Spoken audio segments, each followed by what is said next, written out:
Let me set the record straight for a minute. Hate, I get it. Say it. I want to know if he's bunking up with Tyrrell, and if he's the big spoon or the little spoon. I think he'd be little spoon just out of principle, because Tyrrell's kind of, he's got the elderly gravitas. Envy, he's the peanut gallery. They all jelly. Yeah, and that's true. And using those key stats, they are the key things that we've used to pick out our emergency match. I don't appreciate the laughing, because I recognize how fumbled that was, and I lost my train of thought. But anyways, back to the emergency. No. Wait, what was that? I like that you came back to start it off fresh. We're gonna do it live, damn it. 3, 2, 1. Real legend never die. Still with the finish, you should cry, let it lie. Side for an eye, let's go real suicide. Masters week is upon us, but not just Masters week. It was opening day for the Red Sox today as well. We're going to mention this in the quick 5-second passing, because who cares? They lost 7-1. They couldn't even sell Fenway Park out. It's a sad state of affairs to be a Boston Red Sox fan right now in Fenway. Thank you, John Henry and ownership group. We've talked about them before. Anyways, Masters week. Sorry, my ringtone was on. Super professional there. You might notice an extra face here on the screen this week, and that's because we are joined by the one and only Cutter the Caddy. If you have been watching us for a while, he's joined us before. It's always a blast. Welcome back to the show, Cutter. What are you drinking there? I've got a Ferrari Carano Cabernet 2018. I couldn't find anything older than that in the grocery store these days. So I was happy to find that. Everything's 21s and 22s. And, so at least I got a halfway seasoned bottle of wine. That's all right. I'm going super cheap. I'm going 2021 Apothic Cab. So that's about bottom shelf at Walmart. That is a dark, dark red. That is a dark red, yes. They're going to be purple by the end of the show, man. Well, the lips will be for sure. Yeah. Well, Yeah. welcome in though, and then Bud, how are you? You look disgusted by the wine drinkers in the room. Not disgusted at all. Wine is in vino veritas, baby. I mean, that is the lifeline, and kind of what keeps people or humanity on the straight and narrow. I'm on the wagon. I'm just listening to this, and my reaction was to same as Cutter, how dark you were going with your selection there. I'm going a little darker. I'm going with I've got, let's see, where are we going with the camera work tonight? I've got in my morning wood mug, I've just got some straight up black coffee with a shot of espresso on top of that, just to make sure that everything stays, nice and level throughout this. I'm just, like you said, it's Masters week. Cutter, thank you so much. We honestly, for those of you who might not been with us before, Cutter is a freaking gem to have. He's been a Pebble Beach caddy for God knows how many years. And I don't want to limit you with just that title. He's also a storyteller. He's an author. He's obviously a wine connoisseur here. If you don't have his coffee table book, and pardon me if that's not how you describe it, but I think it's a perfect coffee table book. If you don't have it, you should give it a look. It's a great gift. It's a great kind of just, pick it up, read a story here and there, laugh, put it down. Cutter the Caddy out right now online. I'm sure he'll tell you where you can find it. I'm super excited to have Cutter help us kick off Masters Week. But before we go any further, my opening thought is before we kick off Masters, I want to kick on Greg Norman for a minute, because anytime I can take a shot of the shark, I'm going to. And as we go into Masters Week, I can't help but kind of smile at his 96 collapse when you take 3 steps back and look at the bigger karmic universe and where he is now, and how many times he's tried to kind of go on this world tour type deal with Liv, and how Augusta National has been able to gracefully keep their hands clean of him because he's not a Masters champion. So I'm just kind of happy that we're back at Augusta National. There are going to be a lot of good Liv players. But between, Greg Norman's collapse and Taylor Gooch not being one of the Liv players there, morale's high, man. That's all I can say. Morale is high. Cutter, where are you? When are you? What are you doing? You have any opening thoughts? But I just stomped all over Andrew, but it's just really good to see you, man. Welcome back. Thanks for having me back, you guys. You guys are hilarious. I have a great time on your podcast. I've been just leading kind of a boring life, pretty routine. I'm on the golf course 7 days a week, out at Pebble, Spyglass, Spanish Bay, getting a lot of Twitter followers coming out and meeting me, and it's been a lot of fun. Twitter following's grown. The book sales are great. Yeah, just living life. And what I do, my normal routine for any given year, pre-COVID, what has been 4 or 5 domestic trips per year, and then 1 international trip per year. And so I've been grinding. I've got my first domestic trip that's substantial coming next week. I'm going to head to Charleston, South Carolina, and Savannah, Georgia. Nice. And I may have mentioned before to you guys, I'm not sure if I did or not, that I do some fairly serious photography. And so the camera's going, the golf clubs are going, and it's just a 2-week trip, but it's going to be my first big break from work this year, and it's needed. You know, I'm wiped out right now, and I just got 7-8 more days, and I'm on the road. So have you been to either spot before? No. Oh, Nice. brother. Yeah. All right. So when everything starts to bloom too, it's perfect timing. That was the whole point. Springtime in a beautiful place. The golf clubs. A gentleman I met from caddying at Pebble has offered me his home right in the middle of downtown Charleston. Yeah. Oh, nice. So that's my home base. I just rent a car, and we're going to golf at his club. But I'm also trying to get him over at Harbortown. I'm trying to host him over there. But Harbortown will just be coming off the tournament that Sunday. So I've got just a small window to get on, and I've got a chance, but I can't say 100% that I'll be able to host the guy over there. But I'm hoping so. You know, that's my old stomping grounds down there in the Southeast. I grew up in South Carolina, and my sister lived in Charleston for probably 13, 14 years. I used to go down to Charleston all the time for family and for sporting events. And my best friend and his family are from Savannah. Savannah's a fucking hoot, my man. Yeah. If you find yourself kind of wanderlusting for some off the beaten path, good food, look up Brunswick Barbecue. Brunswick, Georgia is a little bit of a hike. It might be out of your way. But I will say anywhere you see a smoker on the side of the road, pull over and get a sandwich, because one of the sneaky good things, everybody associates that kind of the coastal area with seafood, and rightfully so. There's great seafood in that area. But the barbecue right there on that little I-95 corridor between Savannah and Charleston, you can't beat it. And downtown Charleston's a lot of fun too. Go down to the market, you'll get lost, you'll buy shit you didn't know you needed.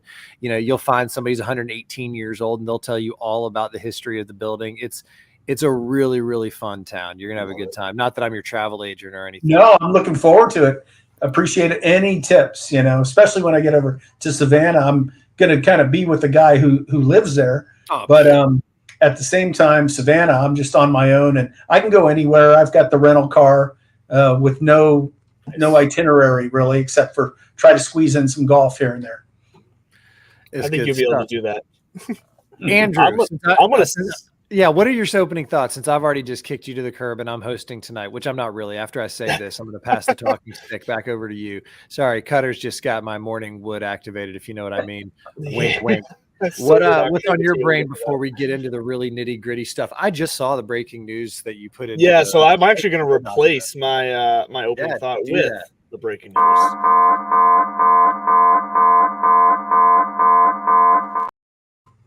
And the terrible timing here for Jordan Spieth. Yes, Jordan Spieth going to be on the show for a couple different reasons tonight. But Jordan Spieth just came out about 15 minutes ago or so on ESPN that he re-aggravated the same wrist injury he had for the past 2 years off and on. He re-aggravated that this week at the Valero Texas Open. Apparently, this is something he's also re-aggravated before the Century earlier in the year, and as well as the Players.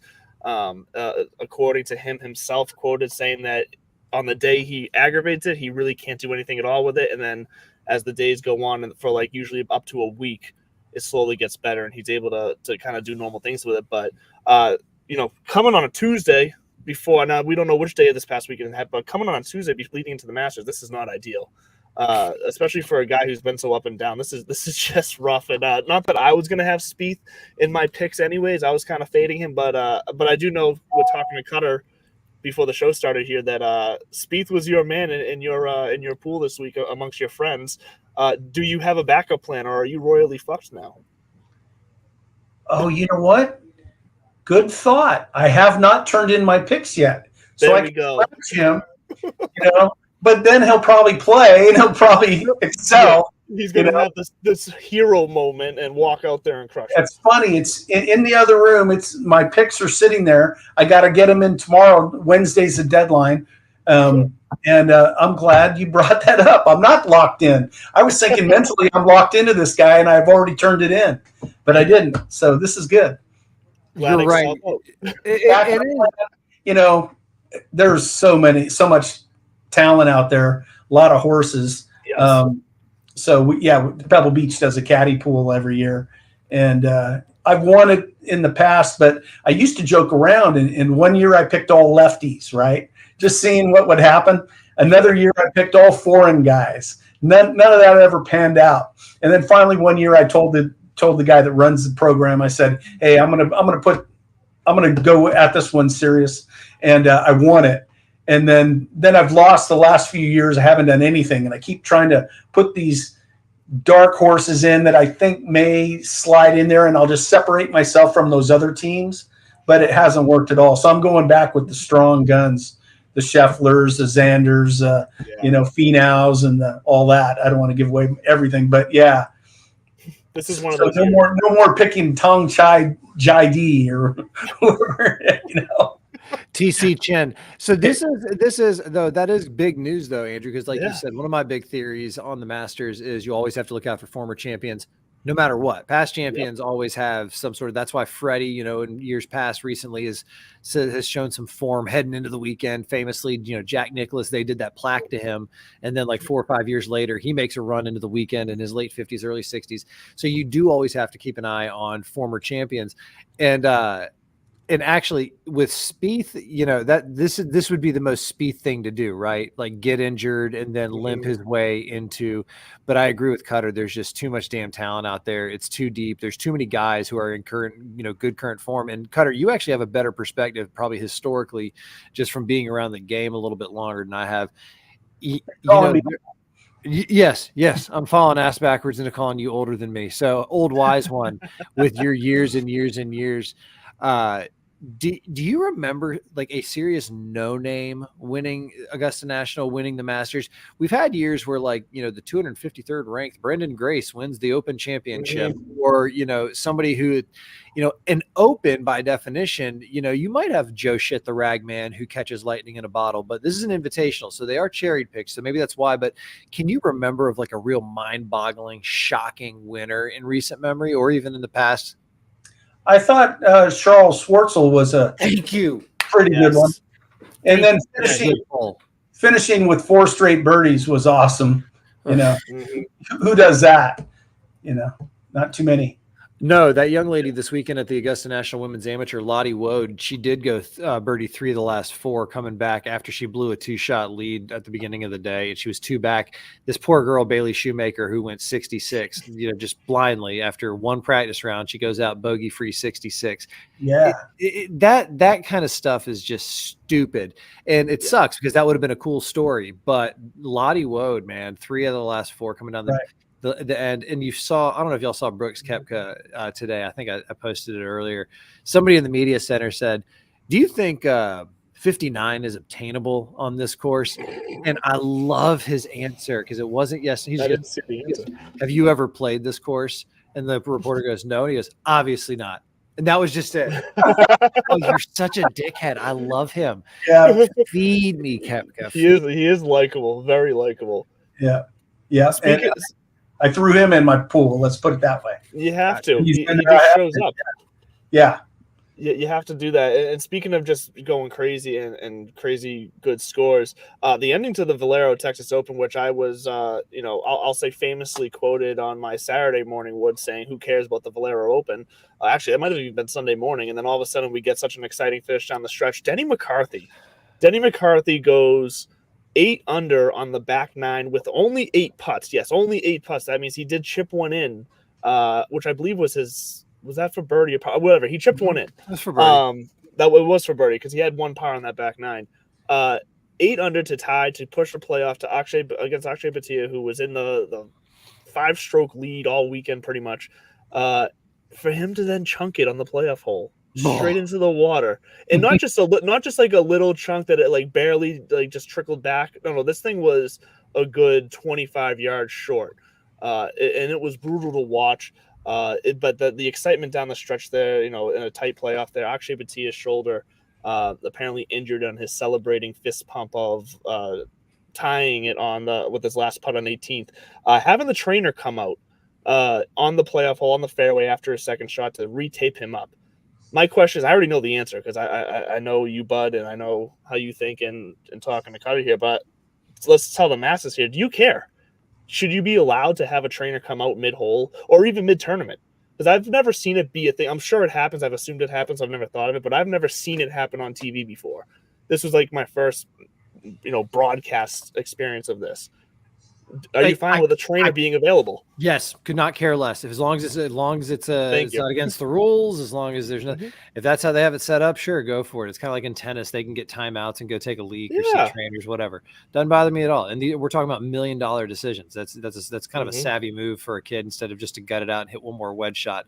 Call in the trainer, get that little bit of work to do. And I'll tell you right now, I'm more, as usual, I'm more concerned about myself right now because I was rooting hard for him to chunk that in the water, and when it actually happened, I was seriously concerned with what part of my life the devil just laid claim to that I'm gonna have to answer for later. And it's going to come in the form of the golf course. Probably something's going to happen this year. I'm going to have it right in front of me and it's just going to slip through.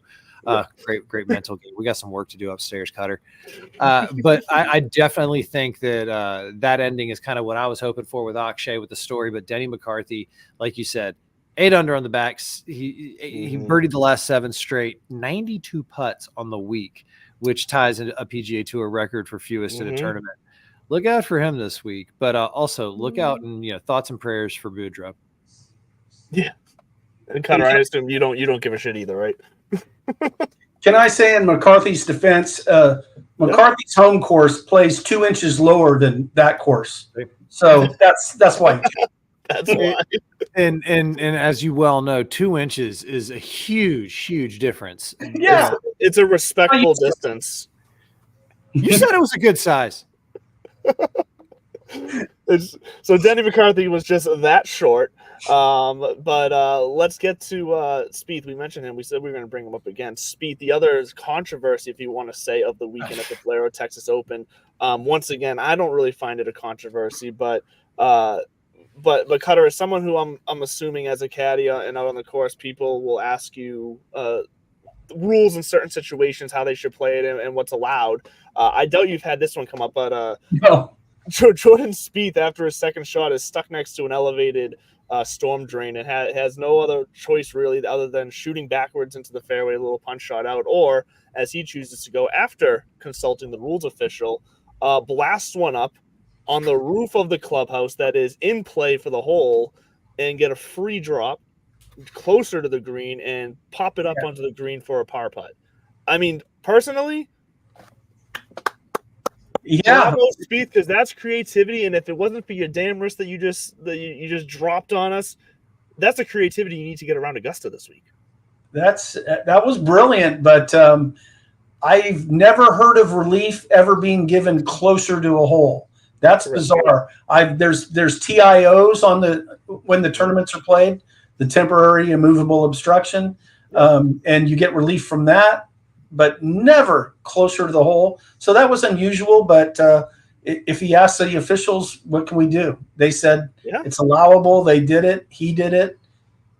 He didn't go on to win or anything, but That's the thing. No harm, no foul. Who does care? Like, I saw people on social media even calling him a scumbag and whatnot. I was like, whoa, like let's chill out here, people. Like, let's bring this back to perspective of what we're talking. We're talking about golf tournament here, and we're talking like it's not like this guy just ran for president and cheated his way in or something. Like, let's chill out. It's also it's Jordan Spieth. It wasn't Patrick Reed. Like, it wasn't somebody where you could be like, it's Jordan Spieth, scumbag. Like, there's a lot of words that you could use, but not scumbag.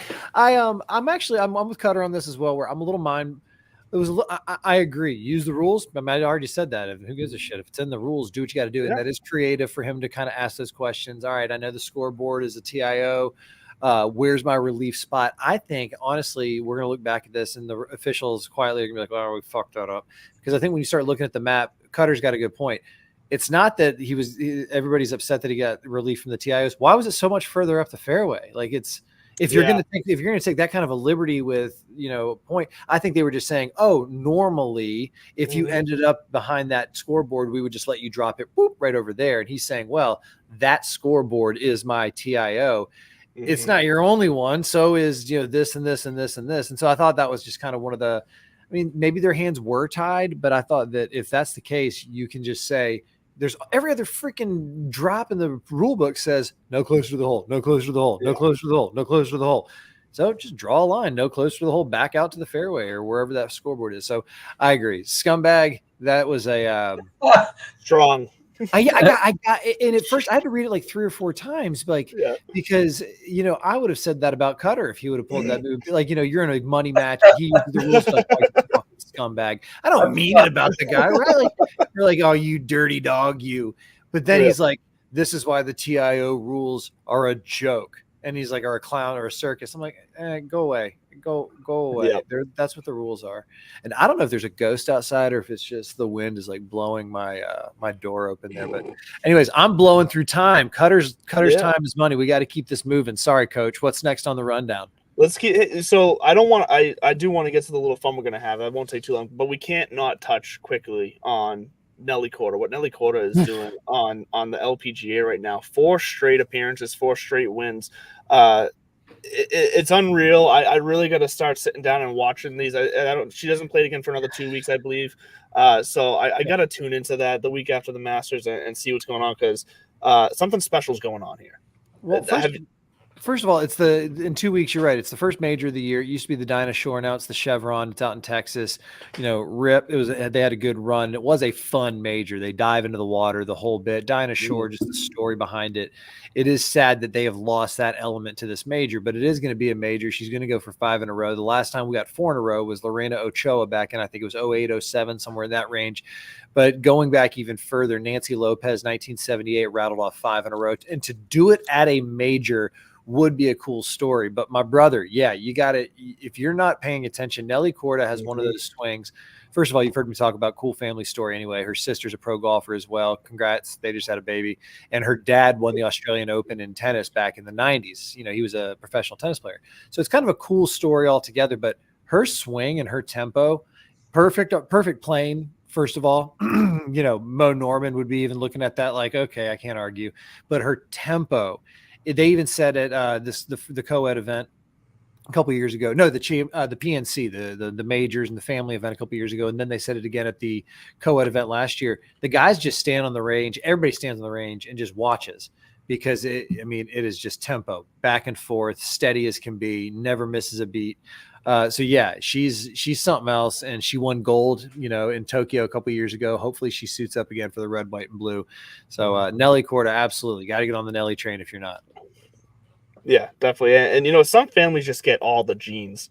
And speaking of genes, Gene Sarrazin might be an answer to one of these Masters trivia questions. I sure did, bud.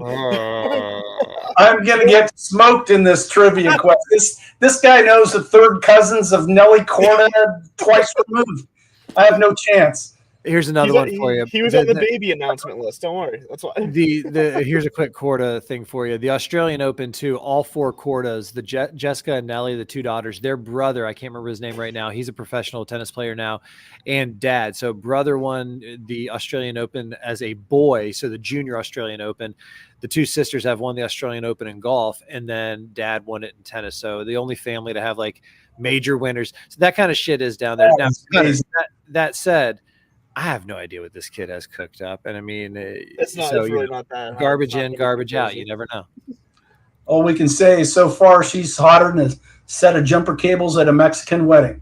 That's what I'm talking about. That's what we get from Cutter all the time. These one-liners that no one's better at it. By the way, that is, if you're curious, if that caught your attention, he opened his last appearance with, "I'm more excited than Judge Kavanaugh at a kegger." If that tickled your fancy, if that reached your funny bone and gave it a little rattle, go look up Cutter's book. You have to get it and buy it. Yes. Appreciate it. Let's get into just a little Master trivia. It's really nothing too crazy. I didn't go too deep dive of these, but we're gonna do 9 questions if we can get to all 9 here, because that's just what we do here. Emergency 9, we do 9 of everything. So let's get to questions. My buzzer's broken. Yeah.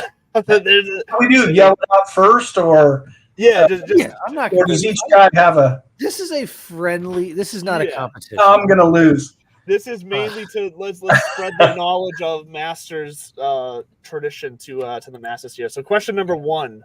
There's gonna be some softballs in here, Okay. probably including this one. Who is the youngest Masters champion? Tiger Woods. Tiger Woods. It is. Cutter for 1. I thought Jordan Spieth might have clipped him. Ooh. So when I was looking these up, I had a similar thought.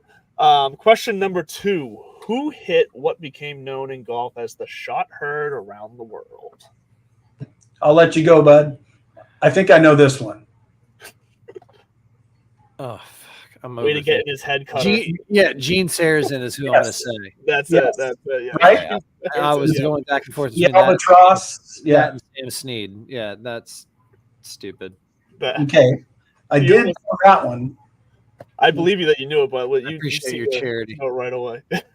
Question number 3. Who has finished runner-up at the Masters the most times without ever winning? Louis Oosthuizen? No, sir. Oof. Oh, no. Oh, fuck. But we're going to give Cutter a chance to answer here without you interrupting. Traditional Give me a game show rules here. I almost. Greg Norman?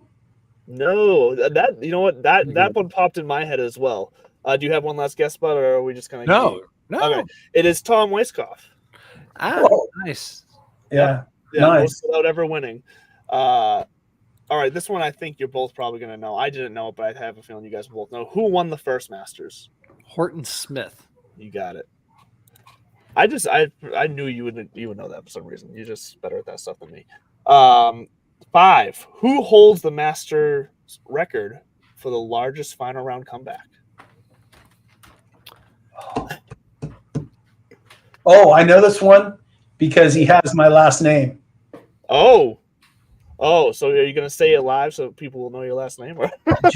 Jackie Burt That's it, Jack Burke Jr. Jr. Cutter tying it up. Yeah. I Yeah. only said Jr. That's the only reason I know that one. Same last name. Hey, whatever you going to do. Over Ken Venturi. Okay.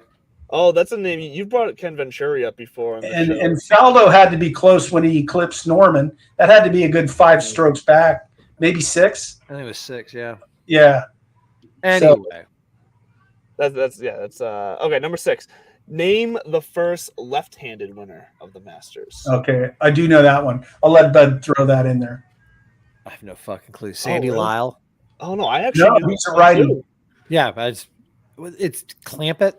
No, Fuck. no, Mike more recent than that. Clemens Was Right. it Mike? Was it Mike Weir? Yeah, I think so. it was Mike Weir. Yes, Mike Okay. Weir. Because there have been, 3 lefty winners? Because after that, it was Weir, Bubba, and then it was Watson, and Phil. Yeah. Yeah, Or Yeah, so those are- Weir, Phil, then Watson, or whatever. But yeah. you're right. I forget which order Watson and Who Phil am I went, but thinking yes. of? But yeah, Mike Weir. Number 7 here. Name the player to finish runner-up at the Masters to Jack Nicklaus and Tiger Woods. That's a great question. That one was my Tom deepest Kite. dive. Oh, he gets it, Tom Kite. Where'd you pull that one out? Really? Tom Kite. Okay.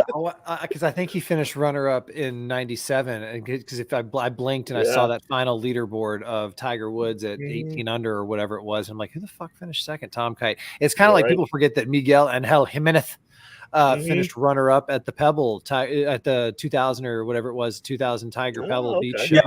Yeah, I mean 12 under, and then you look down, you're like 3 over was I think Ernie Els and Just a mere Miguel 15 strokes. Just a Yeah, mere right. 15 strokes.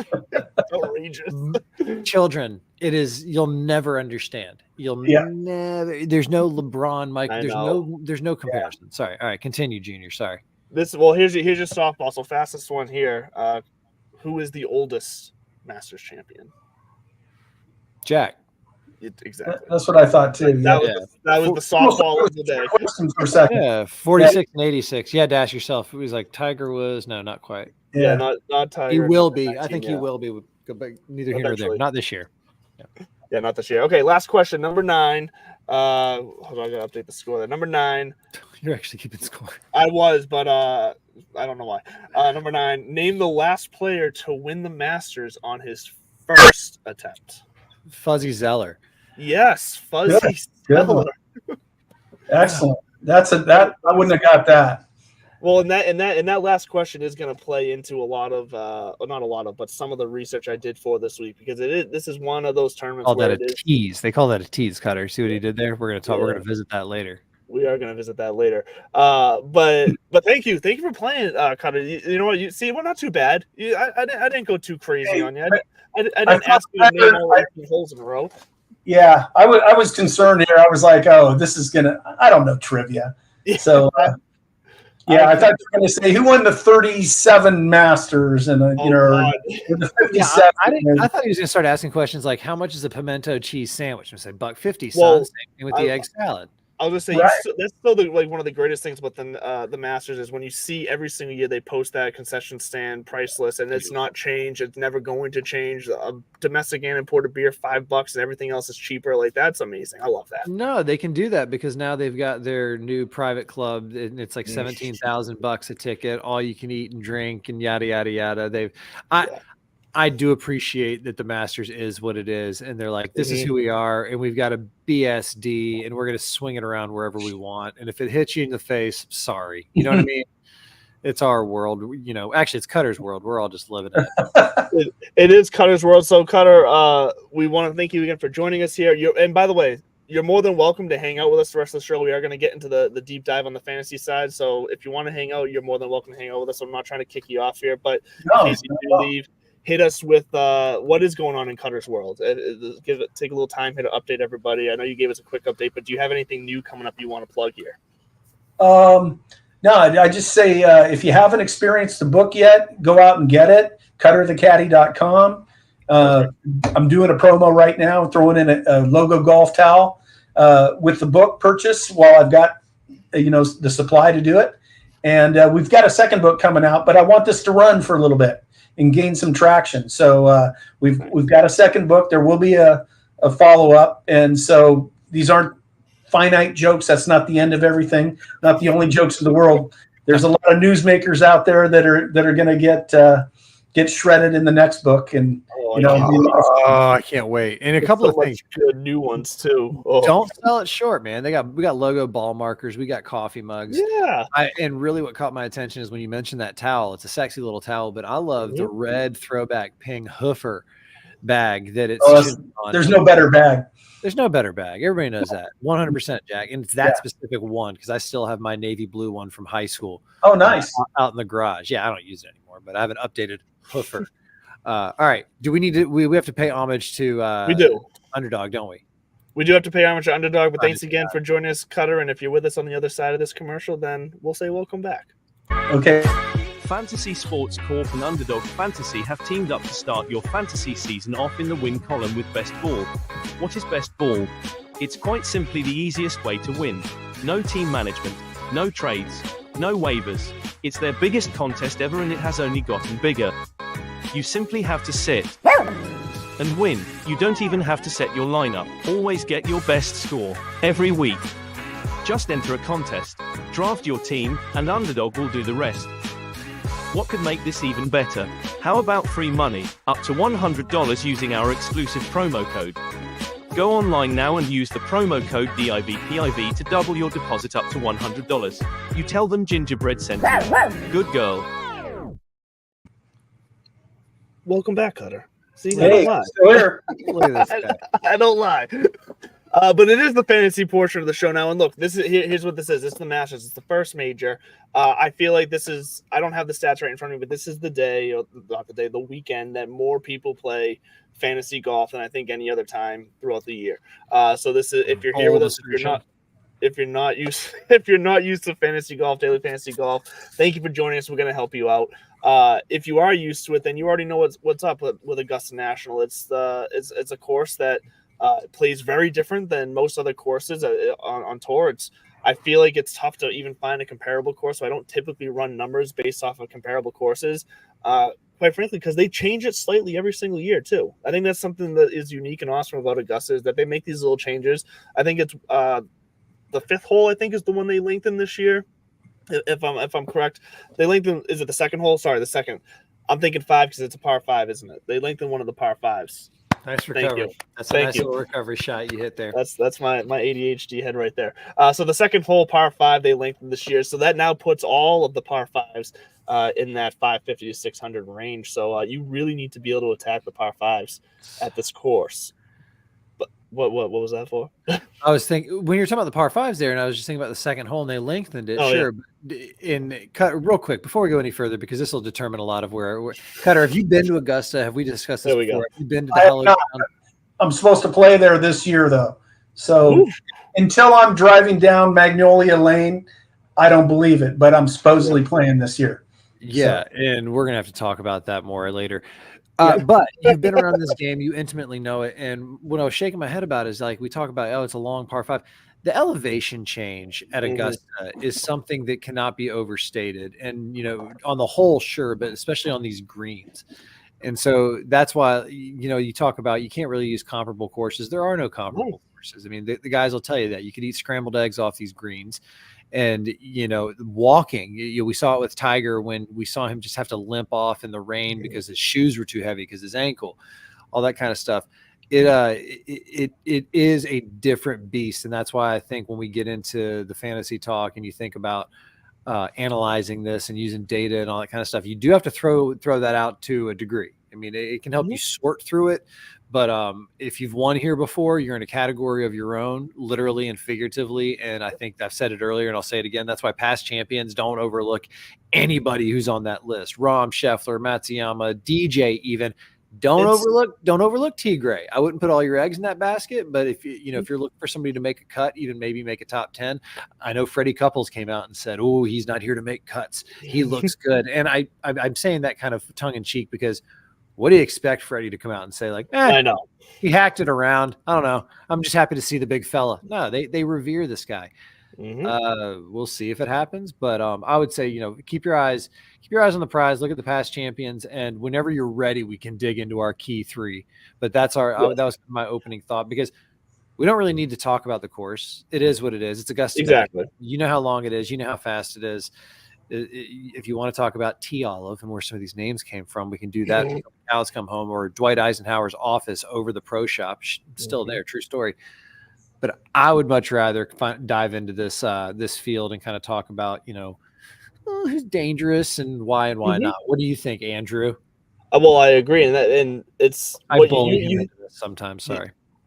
You hit the nail on the head. It's why we've seen guys like Bernhard Langer come out with hot starts on the first 2 days in recent years too. It was 2 years ago, I think he came out and to like a top 5 start, whatever.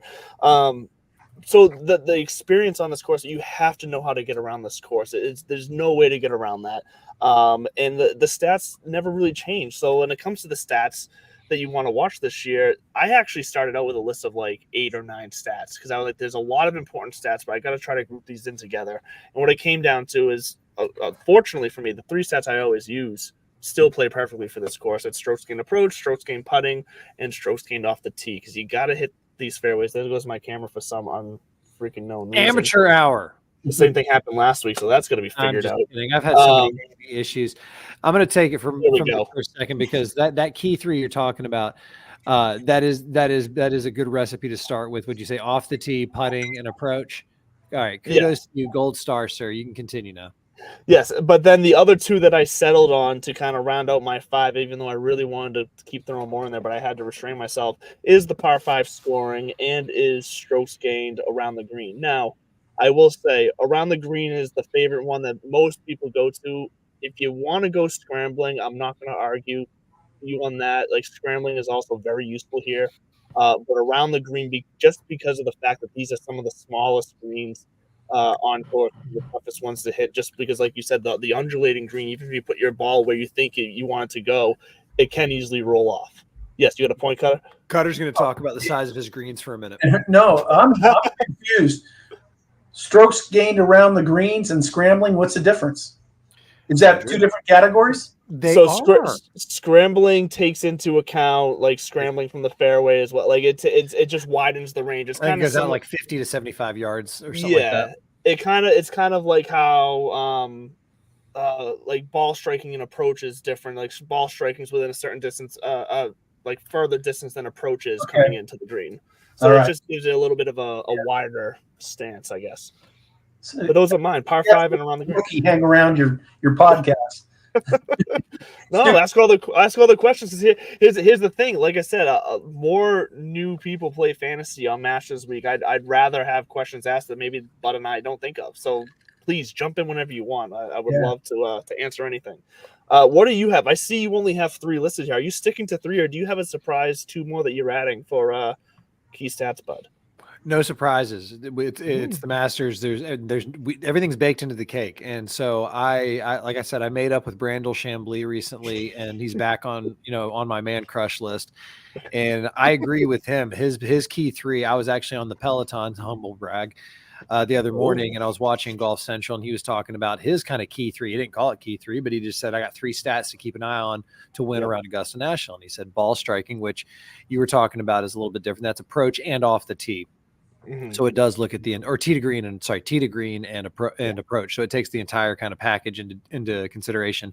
Ball striking, putting, and then around the green. And that's kind of what I'm leaning my hat on as well, because if you are in a position where you're scrambling a lot, I know we talked about Mike Weir earlier, and he famously laid up on all the par 5s and he wedged his way around, or it was him or Zach Johnson, one of the two. Maybe it was Zach Johnson. Thank you. And he talked about that was the game plan the whole time. He's like, it never crossed his mind because that was the game plan. Unless you're playing that, because they would have factored in some of those wedges in this scrambling category. But unless you're playing, where you're scrambling a lot, I don't think you're going to be in contention. If you're around the green, you're human. I mean, these greens, nobody goes 100%. You have to be able to get up and down and maintain the damage, to limit the double bogeys. You're going to make bogeys. You can't make doubles or too many of them. There's some weird stats out there about, the number of champions who've made more than 2 doubles and actually gone on to win or something like that. So I kept it very simple: ball striking, putting, and around the green. And after that, that's just a guideline. That's just to kind of sort through the stats. Because then after that, I'm keeping my human eye on it and saying, where are my past champions and where are the guys who are in form? And because when we get to our emergency 9, there's a couple of mine that are first timers that they're on my emergency 9 for consideration of maybe a top 5, or if you're trying to just put together some like really reliable, safe, cut bets. Yeah. But I still don't think we're going to have a first time winner at Augusta National. I think Fuzzy Zeller is going to hold off onto that record, if you want to call it that, when it's all said and done next Sunday. No, so I think we agree. We are approaching this very similar. I know I have a couple more stats. Where we are differing, because I agree with everything you said. Where we are differing is that the way I'm treating my emergency 9 is I'm looking at guys 9 guys that I think have a good chance of winning. So I did actually leave off guys who it is their first time playing. I'm looking at, for this week only, because I always say that you can use the emergency 9 for DraftKings for all your daily fantasy, underdog, whatever rankings as well. But because of the way the pricing is this week, and just the fact that the guys that are showing up that are going to rate well here, they're all going to be expensive. You can't play more than 2 of them probably in your DraftKings lineups. I had to take some liberties I'm going to use some of those first time guys in DraftKings, but not be betting them or telling people that I'm picking them to win, because I have to separate that this week. So I took those guys, your Denny McCarthy's, your Wyndham Clark's, your Ludwig Aubert. I kept them out of my emergency 9, although they also rank very high for me, and guys that I believe could very well perform well this week. I just don't think they're going to win. But go ahead and play them in your DraftKings or in whatever FanDuel you're playing. So let's get to our emergency 9s.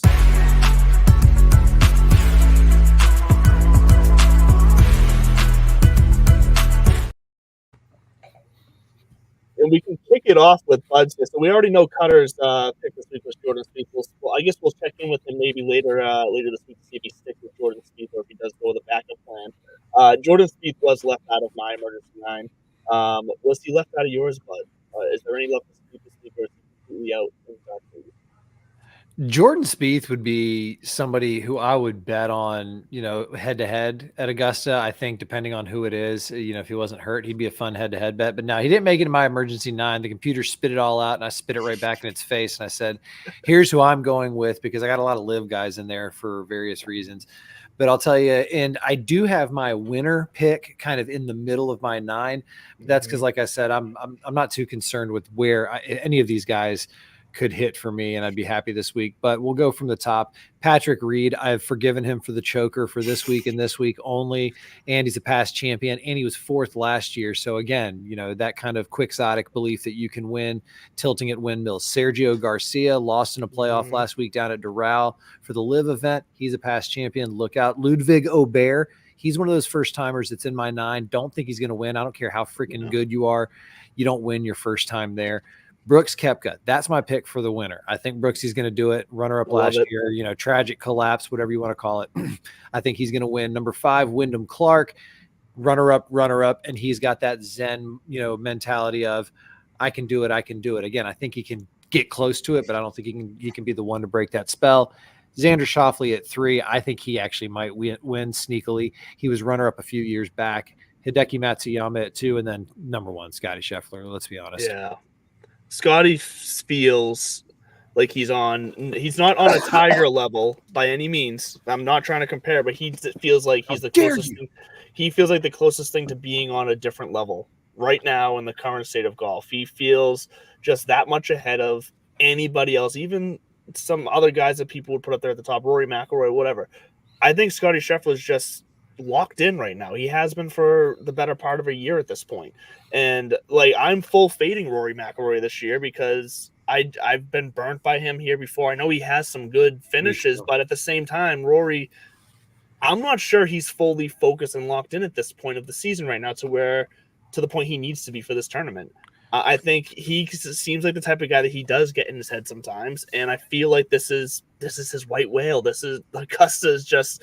It pisses him off sometimes, and it affects him. So Scotty Scheffler just feels on this whole new level. I feel like he will most likely win. You already teased the guy that actually I am picking to win. So my emergency 9 is actually going to start off with a bit of a wild card, someone that I felt a little uncomfortable putting in my emergency 9, but the numbers were telling me one thing, and I felt like taking a chance. So my number 9 is actually Justin Thomas, someone who I think he's not in the greatest form necessarily right now, but like we've alluded to, this course was always kind of built to attack the guys who are playing the best in the world right now. It's meant to knock them down a notch and whatnot. So Justin Thomas, I think, is a guy who can slide in. Number 8, Matt Fitzpatrick, another major winner in there. Number 7, John Rahm, previous winner. Then a Live Tour right now. I do have a few Live Tour guys in here. Number 6, Cam Smith. Number 5, I know. Once again, another guy that I felt a little uncomfy about putting in here, but it's almost like he's been quiet for too long. And it's time for him to make some noise again. Like I feel like he carries himself around the golf course that way. Very nice of you. Same way that you approach this, I start with the numbers. I use the numbers to narrow down my field, and then I use the eye test, and then I use my gut, and I use all these other factors of just knowing golf. Number 5, Shane Lowry, performed great here last year. Still playing pretty damn good golf, especially coming off the Ryder Cup. So Shane Lowry still in good form. Number 4, Hideki Matsuyama. Look, Hideki, good luck playing him on DK this week. He's going to be so high owned. I want to say, let me look at his ownership. Everybody seems to be on Hideki this week. He's on 22% ownership, one of the highest guys. So if you're playing him, he needs to win. Number 3, Brooks Koepka. Number 2, Xander Schauffele. Xander, that is my guy I'm picking to win. But once again, number 1, Scotty Scheffler. He will most likely win, but I'm picking Xander. But once again, Scotty's just on a whole nother plane right now. It feels, the second he switched that putter, he feels unstoppable. Because it's not what happens a lot of time, I feel like, is guys, they master and fix a part of their game that they were struggling with, but then something else suffers.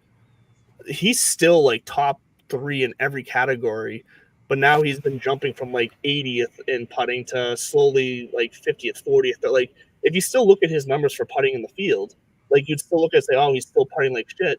But if you look at the past 3 weeks where he was, he's jumping like 20, 30 spots a week, or every time he's on the course. That's a trend that you need to follow, because that's a hot golfer. And I feel like Scotty could easily win this by 4 or 5 strokes. I wouldn't shock him. I mean, the putter thing is real. I'm going through it myself, approaching this season with a mallet in hand for the first time and trying to come to the realization that it might be the best thing for me.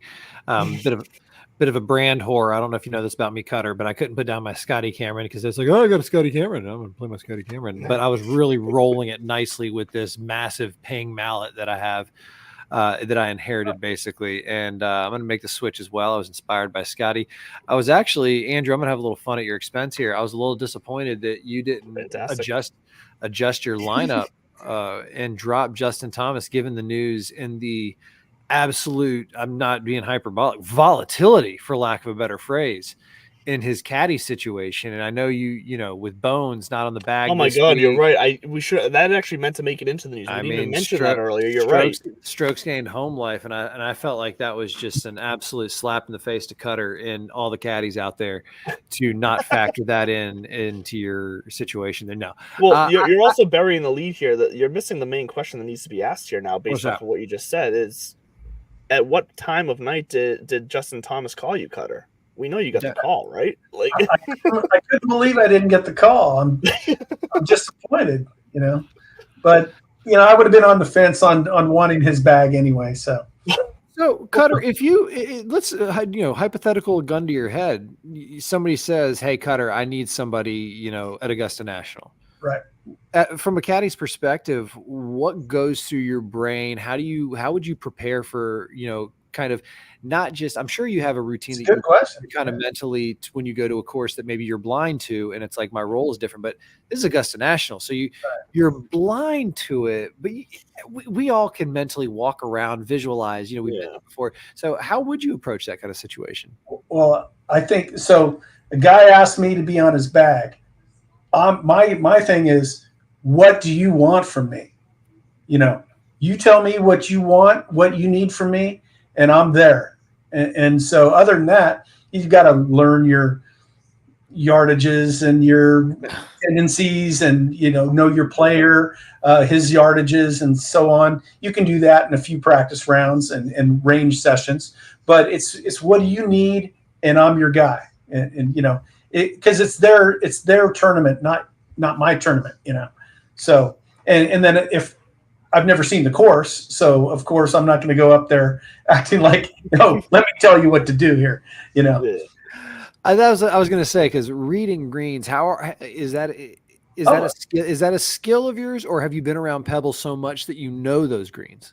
Well, I can read the Pebble greens from like my TV, the living room, and you know, and I've got friends. I could probably call you and say, "Hey, Cutter, I'm on 6 in the back left corner. I got a 15-footer." You could probably tell me what it's doing. I mean, yes, I can phone those in, but no, Augusta, you know, you'd have to see it a lot, and even as a Pebble caddy, I'm out there. I'm on year 26 right now, and I'm learning things still because they change a green, or you start seeing balls in positions you haven't seen it in too much, and you still make mistakes, and you're always learning. So it's not like things are a given day in and day out. Your mentality, because now, I mean, I gave you a hypothetical of like, hey, it's the Masters. You know, you want me in your bag, and I love that kind of. All right, do you need a Sherpa? Do you need a therapist? Do you need a comedian? Do you need a little bit of everything? Do you need me to read greens? Do you need a club? Right. But then obviously there's Cutter the Caddy. I'm at Pebble. I'm going out for a resort round. I mean, I'm sure that's a different mentality, because there's almost the hospitality entertainment side of caddying, and then there's the science, the art, the sport of it. Yeah. And so looking at those two and getting a chance to go somewhere, you know, like Augusta National and be on the bag, I'm sure would be just an absolute, you know, boon of all boons. Is there a course besides Augusta National that you would love to go take a walk around that you haven't yet? And again, you talk about these 4 or 5 domestic trips a year. I'm sure hopefully it's on the punch list down the road, but what is something that's still on that list that you'd love to go, even if it was just to carry the bag, to say like, that was really cool. Yeah. That walk. I haven't seen Shinnecock yet, so I'd like to do that one. Yeah, I've played some greats. I've done the Oakmont and Winged Foot and Marion and Medina and Muirfield Village. You know, I've even played Pine Valley, but I have not been on Shinnecock, and that one looks just phenomenal. I completely buried the lead on this. So Cutter, I go off for about 90 seconds every morning on Instagram at this Buds for you. You get it. And he goes off for about 45 minutes every week on this show. You watch your dirty whorish mouth. You're a photographer. And Right. so it just hit me that this morning I was talking about something I read about and went down a rabbit hole on that there's an auction going on right now for a 40 by 40 Andy Warhol of Jack Nicklaus from Oh, the 1977 series that he did of like 10 different athletes. It was Muhammad Ali and O.J. Simpson, Chris Evert, and, and Jack Nicklaus was one of them. And it's a really cool, if you haven't seen it yet, you can just Google, Andy Warhol, Jack Nicklaus, and the guy who owns and runs Golden Age Auctions. They're the folks who just auctioned off Tiger Woods's, Tiger Slam clubs. They got it. How sometimes you're like, how the fuck did those people get into that spot? But they're the people for golf memorabilia. Well, I guess when World Golf Hall of Fame shut down last fall, or shut its operations down last fall in St. Augustine because they're moving to Pinehurst, they called up Golden Age and said, we got a ton of shit here. Do you want to auction it off with us? I'm like, sure. And as they're going through the different lots, I guess in 1992, Richard Weissman, the guy who commissioned these portraits, gave it to the World Golf Hall of Fame. So there's an Andy Warhol that's being auctioned. Last time I checked, it was at $500,000. But the Muhammad Ali one went for $18 million when it was auctioned off. do they accept Venmo? Yeah, I'm sure, buddy. Yeah, go ahead. I got 5 on it. I'm gonna shoot my shot. Andy Warhol did Nicholas? You sure it's It is. I just Yeah. looked it up. It's actually real cool looking. I would 100% hang that in my house. Oh, you got it. If you haven't seen this thing, I'm fascinated by it because the look on his face, and the story goes when Nicholas. So this is 1977. So this Right. is peak. This is peak Nicholas. This is like Tiger from 99 to 04 kind of time. Nicholas is Nicholasing right now. And so, of course, when Richard Weissman wanted these portraits done, he picked the Kareem Abdul-Jabbar, OJ, the people at the top of the game. He was the golfer. And Jack Nicklaus is a pretty conservative fella. And this is Andy Warhol. All right. And for those who don't know, Andy Warhol, just Google him, Club 54, the whole bit. Yeah, come on. Crazy hair, crazy colors, Campbell soup cans, Marilyn Monroe, and just Jack This Nicklaus. is on brass.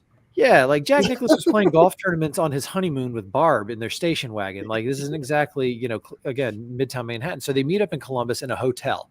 And they're sitting there, and I guess the whole time Andy Warhol is calling it a stick and telling him to move your stick this way, move your stick that way. And it was really getting on Jack's nerves because he was told, come sit for a portrait. And instead, Warhol just sat there taking Polaroids of him the whole time. And he was sitting there taking Polaroids, and then he started taking a bunch of black and whites. And I guess they sat there for a while. And then he said, thank you so much. And they left. And then that's what Warhol used for his silk screen was the Polaroids. And it's great. He used very simple green and yellow, again, colors you would associate with, Jack Nicklaus. Mhm. Yep. And there's this look on his face. Like, I don't know if he's afraid, pissed off. He looks pissed off. Annoyed is probably the better word. Annoyed. And, but it's fascinating, man. And so that's why I thought you being a photographer, obviously Andy Warhol is not like a foreign name. No. So I figured you'd find that curious. And when you get off here, go ahead and put a bid in. Let's find out what it's up Yeah, for. right. Missed opportunity though, because like you said, the colors there's 3 main colors outside of black in that artwork. It's the green and it's yellow. So obviously you immediately think Masters, like you said, but then purple. It would be so perfect if it was pink for the azaleas, and like then it would be like just an absolute perfect Jack Nicklaus piece if you ask me. Not that Andy Warhol probably knew a goddamn thing about Augusta National, Right. but oh man, if it was pink, it'd be so perfect. So yeah, you know what? Because of that fact, because it's purple, not pink, it's totally not worth $500,000 for me. I'm gonna pass. It's And at for that- $500K right now. That's the reason why I'm passing. Okay. Right now, the live bid. So we're going to wrap up this show. If anybody's going to go bid, and bidding closes this Saturday. So they're doing it Masters Week, and that's not the only thing. They've got like 1,000 things there. There's a tee set from Harry Vardon that's up.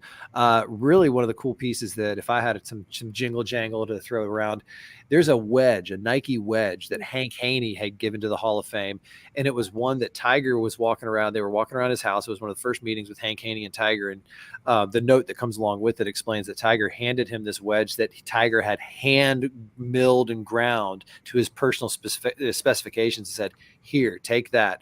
And that's what Hank Haney took, went home and played with to get the feel for what kind of feel Tiger liked. And that's how he could help him. That's out there for auction right now. So all of this is going to go to the World Golf Hall of Fame. But right now the current bid is $479,860. So it's under $500,000. So it's actually a deal. What a bargain. Yeah. Oh, I didn't realize it was under 500. I'll tell you what's gonna happen because I know we got to land this plane. But what's gonna happen is come Saturday or Friday, somebody's gonna miss the cut at Augusta and be really pissed off and see this and go, "I got $10 million," boop, and just drop it on there or whatever it is. But in the meantime, Cutter, thank you so much, man. I really do appreciate it. Great seeing you guys again. Thanks a lot for having me. Yeah, no, anytime. We love having you on. And just as we buried the lead here in the last couple minutes here, announcement this Sunday, yes, this coming Sunday, Masters Sunday, final round. Yours truly, Bud and I, will be live from Gate City Casino in Nashua, New Hampshire. So if you're in the area, come join us for a drink, hang out with us. We're going to be chilling for probably a couple hours. I'd say we're going to go live around 3:30. We're going to bring us up right into the end of the tournament as long as there's no crazy playoff format that we got to get home from. But we'll be there. Join us live on YouTube. Join us live in person if you're in the area. We can't wait. We're excited. And once again, Cutter, thank you. Thank you all for listening. We love you. Enjoy the Masters. Enjoy the wine, Bud. You enjoy your coffee. You're being good. And as always, enjoy the morning wood and stay classy, friends.